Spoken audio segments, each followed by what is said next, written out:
तो सोचिए आप सड़क पर खड़े हैं, हाथ में सिर्फ आपकी एक तख्ती है, आवाज में बस आपकी एक मांग है और अचानक आपके चारों तरफ धुआं भर जाता है, आंखों में आपके जलन होने लगती है और पीठ पर आपके डंडे पड़ने लगते हैं। दोस्तों ये कोई फिल्म का सीन नहीं मैं दिखा रहा हूं और ना ही मैं बता रहा हूं। दोस्तों यह है 20 जुलाई की शाम दिल्ली की सड़कों पर हुई असली कहानी का सीन है और असली कहानी की बातें हैं। और इस वीडियो में हम आपको वो सब कुछ बताएंगे और वो सब कुछ दिखाएंगे जो दिल्ली के जंतर मंतर पर हुआ है। कदम दर कदम सब चीज़ बताएंगे और दिखाएंगे बिना किसी एक पक्ष का साथ दिए। तो वीडियो को आखिरी तक जरूर देखिएगा, क्योंकि आगे हम आपको कुछ ऐसे तथ्य बताएंगे जो शायद आपने अभी तक ना ही देखा है और ना ही सुना है। और कुछ सवाल भी हम आपको उठाएंगे और पूछेंगे जिनका जवाब शायद आपके पास भी नहीं होगा। लेकिन दोस्तों हम इन सब चीज़ों को दिखाने और पूछने से पहले आपसे एक रिक्वेस्ट भी करेंगे कि अगर आप हमारे चैनल पे नए हैं तो वो सब्सक्राइब वाली बटन दबाइए और हमारी आवाज़ को और मजबूत करिए, ताकि हम आप लोगों की आवाज़ इसी तरीके से इतना ही बेबाकी तरीके से उठा सके, दिखा सके, बता सके।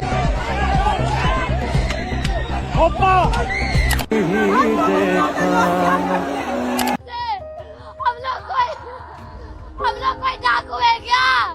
डाकू नहीं है, शिक्षक है हम लोग। तुम्हारे घर में औलाद है तब पता चले। उसको बात नहीं से लगा है। कौन करता है? कौन ऐसे मारता है? बहुत गंदी पुलिस है दिल्ली पुलिस। लड़कियां जांच करती है, लड़कियों को छूते हैं, लड़कियों को गाली देते हैं ये पुलिस। दोस्तों यहाँ पर बात शुरू होती है 20 जुलाई की सुबह से। दिल्ली के जंतर मंतर पर उस दिन माहौल बिल्कुल शांत नजर आ रहा था।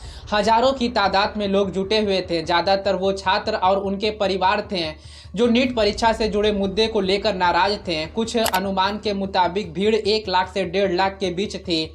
हालांकि इसका कोई आधिकारिक आंकड़ा सामने नहीं आया है। सुबह के वक्त की तस्वीर बिल्कुल सामान्य दिखाई दे रही थी। नारे लग रहे थे, तख्तियां लहर रही थी, अनुशासन के साथ अपनी बातें रख रहे थे। जो पिछले 10-12 साल से इस देश में डेमोक्रेसी को खत्म करने की कोशिश की जा रही थी, जंतर मंतर पर आपने 1 महीना बैठकर डेमोक्रेसी को फिर से जिंदा कर दिया है। पूरे देश भर से लोग आ रहे, पूरी दिल्ली कॉकरोचेस से भर चुकी है। जब मैं यूएसए में था तब ये लोग मुझे बोलते थे रास्ते पर कोई नहीं आएगा, ये बस सोशल मीडिया ट्रेंड बनकर रह जाएगा। आज दिखा दो जंतर मंतर की तरफ जो सारे चारों रास्ते आ रहे, चारों रास्ते भर चुके हैं। कोई अफरा तफरी नहीं था, कोई तनाव नजर नहीं आ रहा था। अगर आप सिर्फ सुबह की तस्वीर देखेंगे तो शायद यही सोचेंगे कि यह एक और शांतिपूर्ण प्रदर्शन है जो शाम तक शायद खत्म हो जाएगा। लेकिन दोस्तों जैसे जैसे दिन ढलता गया माहौल पूरी तरीके से बदल गया था। शाम होते होते जंतर मंतर की जो कर्नाट प्लेस था वो चर्चा का केंद्र बन गया। वहां से पुलिस और प्रदर्शनकारियों के बीच झड़प की खबर आना शुरू हो गई थी और साथ ही सामने आने लगे वो वीडियो जिन्होंने पूरे दिन का नैरेटिव ही पूरी तरीके से बदल कर रख दिया था। सोशल मीडिया पर वीडियो की बाढ़ आने लगी थी। लोग आंसू गैस के धुएं से भागते नजर आ रहे थे। कई जगह पर तो लाठी चार्ज की तस्वीर भी आने लगी थी और मीडिया की टीम भी इस अफरा तफरी में उलझी हमें दिखाई दी है। इनमें से कुछ वीडियो में युवा कैमरे के सामने रोते बिलखते और अपनी बात रखते हुए नजर आए थे। हम भी 18 के होंगे, हमारा भी वोट का टाइम आएगा। देखते हैं किसे वोट देंगे। एक भी किसी सरकार को वोट नहीं देने के। सारे के सारे चोर हैं, सारे चोर हैं। मैं भी सपोर्ट करती थी बीजेपी को, पर अब मैं किसी को दे दूं तो वोट। और दोस्तों यहाँ तक कि यहाँ पर किसी ने तो ये भी कह दिया कि उसे वोट देने का पछतावा है। किसी ने अपने शरीर पर लगी चोट दिखाई। किसी ने कहा कि उसे सिर्फ इसलिए निशाना बनाया गया है क्योंकि वह अपनी आवाज़ को उठा रहा था। अब यह सच है कि हर एक वीडियो अपने आप में पूरी कहानी नहीं बता सकती है। पूरे 10 डंडे मारे लगातार इस हाथ में और पैर में भी लगातार डंडे मारे। मैं कहती हूँ रुक जाओ। जब ये सब लोग आए तब रुकी है और अभी भी पीछे जाके कहीं छुप गई है। ऐसा कर रहे हैं, गुंडागर्दी कर रहे हैं, मार रहे हैं, पीट रहे हैं कि हाँ बार टीयर गैस चला रहे हैं। महिला पुलिसकर्मी आ जाएंगी तो कोई नहीं, लेडीज को झेल लेंगी, वो कोई कुछ नहीं कहेगा। अरे तो लेडीज को इसका मतलब थोड़ी नहीं मारोगे, यूनिफॉर्म की अपनी धौंस से मारो क्या? क्योंकि किसी वीडियो में यह नहीं पता चला कि रिकॉर्डिंग शुरू होने से पहले क्या हुआ। किसी में यह साफ नहीं होता है कि पुलिस किस वजह से दौड़ा रही थी। लेकिन जब एक ही तरह की वीडियो जो है वह दर्जनों में आने लगी, अलग अलग जगह से अलग अलग लोगों के कैमरे से सामने आने लगी, तो एक पैटर्न ज़रूर हमें दिखाई दिया है और उस पैटर्न को नज़रअंदाज भी करना हमारे लिए बड़ा मुश्किल हो गया है। जिसमें यह दिखाया दे रहा था कि जो पुलिस वाले हैं वो प्रदर्शनकारियों पर बड़े बेरहमी से लाठीचार्ज कर रहे थे, जिसमें छोटे बच्चे हैं, लड़कियां हैं, लड़के हैं, बड़े हैं, बुजुर्ग हैं, सबको एक बराबर जमकर पीटा गया था। और यही नहीं दोस्तों, इन सभी पर लाठीचार्ज भी किया गया था और साथ ही साथ आंसू गैस के गोले भी फेंके गए थे। जहां बच्चे खड़े हैं, बच्चियां खड़े हैं, उन्हीं के पैर के बीचों में आंसू गैस के जो गोले हैं वो आके गिरते हैं। दोस्तों एक वीडियो तो हमें ऐसा दिखता है जिस तरीके से जैसे ही वो आंसू गैस का गोला आकर गिरता है, एक लड़का उड़कर जाकर कहीं और गिरता है। आप लोग ये वीडियो में भी देख रहे होंगे और अभी देख लीजिएगा भी कि किस तरीके से, कितने बेरहमी तरीके से ये जो प्रदर्शन था वो बड़ा ही खतरनाक रूप लेता हुआ दिखाई दे रहा था। ओ भाई, वहीं दोस्तों दूसरी तरफ दिल्ली पुलिस का रुख बिल्कुल अलग रहा है। पुलिस अधिकारियों ने बार बार यह दोहराया कि उनकी तरफ से कोई हिंसा नहीं की गई है, कार्रवाई पूरी तरीके से पेशेवर तरीका से की गई है और लोगों से अपील की गई है कि वे अफवाहों पर ध्यान ना दें। जो भी सोशल मीडिया पर पुलिस की कार्रवाई पर सवाल उठाने वाले वीडियो साझा कर रहा है, पुलिस के आधिकारिक हैंडल से उसके नीचे एक ही जवाब आ रहा है, कार्रवाई प्रोफेशनल तरीके से की गई है, अफवाहों पर भरोसा ना करें। एक वरिष्ठ पुलिस अधिकारी ने भी वीडियो संदेश जारी कर अभी प्रदर्शनकारियों से संयम बरतते और कानून व्यवस्था बनाए रखने की सहयोग करने की अपील की है। दिल्ली पुलिस सभी प्रदर्शनकारियों से संयम बरतने और शांति व कानून व्यवस्था बनाए रखने में पुलिस का सहयोग करने की अपील करती है। सभी प्रदर्शनकारियों से अनुरोध है कि वे कृपया शांतिपूर्ण ढंग से प्रदर्शन करें, किसी भी गैरकानूनी या हिंसक गतिविधि में शामिल न हों और ड्यूटी पर तैनात पुलिसकर्मियों द्वारा दिए गए कानूनी निर्देशों का पालन करें। जनता को सलाह दी जाती है कि वे किसी भी सोशल मीडिया प्लेटफॉर्म के माध्यम से अफवाहों, गलत जानकारी या अपुष्ट जानकारी पर विश्वास न करें और न ही उन्हें फैलाएं। नागरिकों से अनुरोध है कि वे जानकारी के विश्वसनीय स्रोतों पर ही भरोसा करें और शांति, सद्भाव व कानून व्यवस्था बनाए रखने में दिल्ली पुलिस का सहयोग करें। लेकिन दोस्तों जब मौके पर मौजूद पत्रकारों ने सीधे अधिकारियों से पूछने की कोशिश की कि आखिर आंसू गैस और लाठीचार्ज की नौबत क्यों आई है, तो ज़्यादातर मामले में उन्होंने कोई सीधा जवाब नहीं मिला। कई बार अधिकारी सवाल सुनकर वहां से चले गए, कई बार जवाब ही नहीं दिया गया। यह सवाल अभी भी अनउत्तर है। अगर कार्रवाई इतनी संयम और पेशेवर तरीका से की गई थी तो फिर इतनी बड़ी तादाद में घायल लोगों के वीडियो, अस्पताल में भर्ती छात्रों की तस्वीर और सड़क पर खून के निशान कहां से आ गए हैं। और दोस्तों इसी बीच एक और मुद्दा पूरे दिन सुर्खियों में रहा है। पुलिस बल के साथ मौजूद सादे कपड़े में कुछ लोग जिनके हाथों में डंडे थे, ये लोग ना तो वर्दी में थे ना उनके पास कोई पहचान बैच था, फिर भी वो पुलिस के साथ मिलकर प्रदर्शनकारियों को खदेड़ते हुए नजर आए हैं। कई वीडियो में देखा गया है कि इनमें से कुछ लोग खुद प्रदर्शनकारियों को धक्का देते हुए नजर आए हैं। आप कौन सा ड्रेस में, आप कौन है? आप कौन है? फिर आपके हाथ में डंडा कैसे है? आपके हाथ में डंडा कैसे है? सर इनके हाथ में डंडा कैसे? ये कौन है? ये कौन है? सर आप कौन है? सर आप कौन है?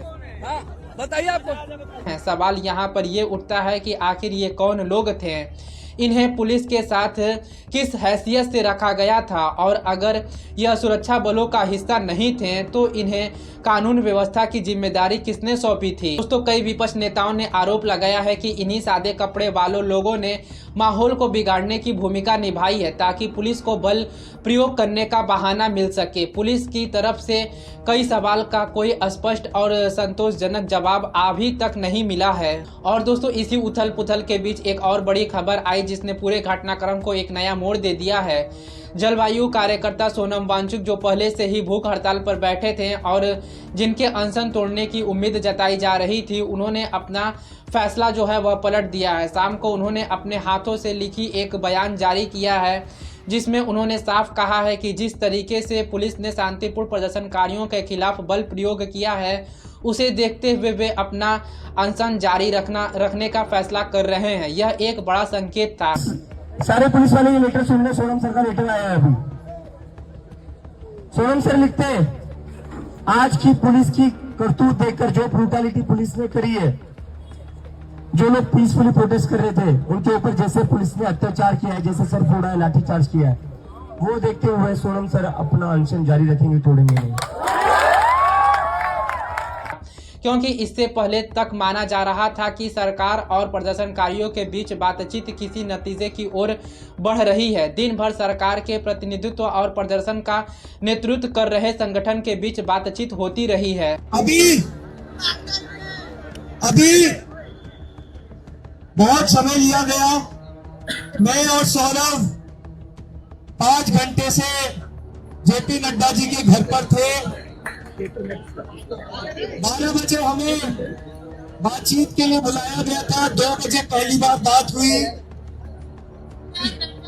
4:30 बजे के करीब दूसरी राउंड ऑफ बातचीत हुई। हमने 3 डिमांड रखी है। पहली डिमांड, सोनम वांगचुक जी को तत्काल प्रभाव से रिहा किया जाए। दूसरी डिमांड, धर्मेंद्र प्रधान को तुरंत बर्खास्त किया जाए। और तीसरी डिमांड, हर वो परिवार जिसने अपने बच्चे को खोया है नीट का पेपर लीक होने के बाद, उसके परिवार को 1 करोड़ रुपए का मुआवजा दिया जाए।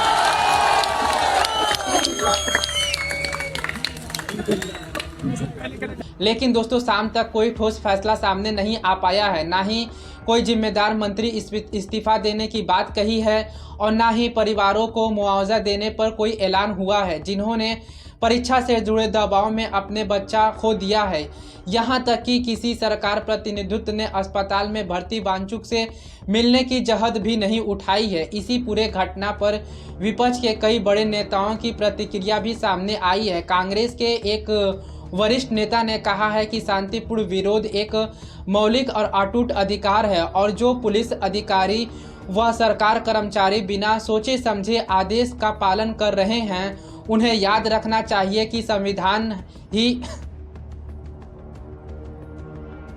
उन्हें ये बात याद रखना चाहिए कि संविधान ही उनका असली मालिक है। सत्ता हमेशा के लिए नहीं रहती है और जवाबदेही तय की जाएगी। उन्होंने यह भी कहा है कि देश के बहुसंख्या आबादी युवा है और सड़कों पर उतरे लड़के लड़कियां कोई अपराधी नहीं हैं, बल्कि अपने अधिकारों की मांग करने वाले नागरिक हैं।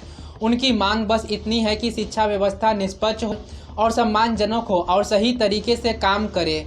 एक अन्य नेता जो खुद मौके पर पहुंची, उन्होंने कई घायल युवाओं से मुलाकात की और आरोप लगाया कि छात्रों को जानबूझकर संवेदनशील हिस्से पर मारा गया है। कुछ को करंट लगाने जैसी शिकायत भी सामने आई है। आमतौर पर संयम रखने वाली यह नेता उस दिन गुस्से में भी नजर आई हैं। को मारा गया है। आज पूरे लोकतंत्र के लिए, डेमोक्रेसी के लिए, इतिहास के लिए ये काला दिवस के रूप में मनाया जाएगा। आप मीडिया रिपोर्टर्स हैं, पुलिस वाले भी, उनकी आंखों में शर्मिंदगी दिख रही थी, लेकिन अपनी ड्यूटी के कारण अपने बैचेस निकाल के आए थे। गुंडे बने हुए थे कुछ पुलिस वाले तो सहयोग कर रहे थे, लेकिन कुछ पुलिस वाले बिना वर्दी के आए थे और बच्चों को मारा है, बच्चों को करंट दिया है। और जहाँ रूल होता है कि आपको टांगों में मारना चाहिए, बच्चों की छातियों पे मारा है। ये सीधे आघात हमारी भारत माता के सीने पे इन लोगों ने किया है। आज गवर्नमेंट की क्या डिमांड है? हमारी डिमांड है कि ये प्रधान को हटाए, एजुकेशन मिनिस्टर को हटाए, सरकार रिस्पॉन्सिबिलिटी ले, जिम्मेदारी ले, अकाउंटेबिलिटी दिखाए।